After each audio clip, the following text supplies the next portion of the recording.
अब sleep apnoea के बारे में अगर हम बात करें तो इसके कौन से ऐसे कॉमन वार्निंग साइंस है जो लोग यूजुअली इग्नोर कर देते हैं, उसको सीरियस नहीं लेते हैं, वो हमें बताइए। पहले जो ऑब्स्ट्रक्टिव स्लीप एपनिया एक बहुत बड़ी बीमारी है जिसका समझ बहुत कम लोगों को है। तो क्या है कि इसका मेन सिम्टम एक ही होता है, वो नींद में खर्राटे आना। और नींद में खर्राटे आने के पहले भी कुछ कुछ लोगों को ऐसा महसूस होता है, अगर उनको खुद को महसूस नहीं होता है, उनका बेड पार्टनर जो होते हैं, बच्चे हो या स्पाउस हो या माता पिता हो, तो उनको पहले पता चल जाता है कि इनको खर्राटे आ रहे हैं। और खुद को पेशेंट को ये सिम्टम्स लगते हैं कि वो खर्राटे कभी नहीं बोलते, राइट। तो वो बोलते हैं कि मुझे नींद में जाने के लिए ज़्यादा वक्त लग रहा है या नींद नहीं आ रही है, देर रात मुझे जगह पड़ने रह रहा है।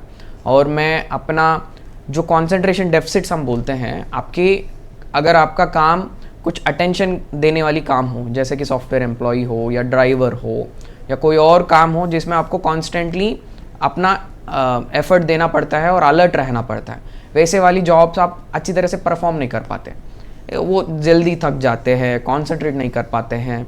और ये सारे नींद की डेफिशिएंसी की वजह से है। क्योंकि जब खर्राटे होते हैं अपने आप ब्रेन जग जाता है, जब ऑक्सीजन ब्रेन को नहीं पहुंचता है तो वो जग जाता है, और वो जगने की जो टाइम होती है वो बिना स्लीप वाली टाइम में रजिस्टर हो जाती है।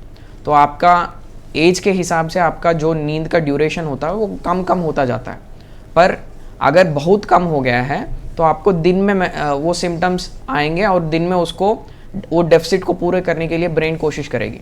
तो इसीलिए प्रोडक्टिव टाइम में आप सो जाएंगे जी। तो छोटे छोटे काम करते करते या कंप्यूटर में आप कुछ काम करते करते या बिना कुछ लिए आराम से बैठे हुए तो जल्दी नींद आ जाती है जी। तो ऐसे वाली सिम्टम्स होते हैं।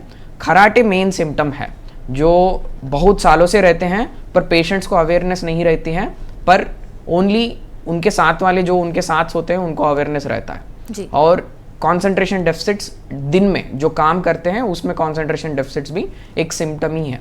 जी।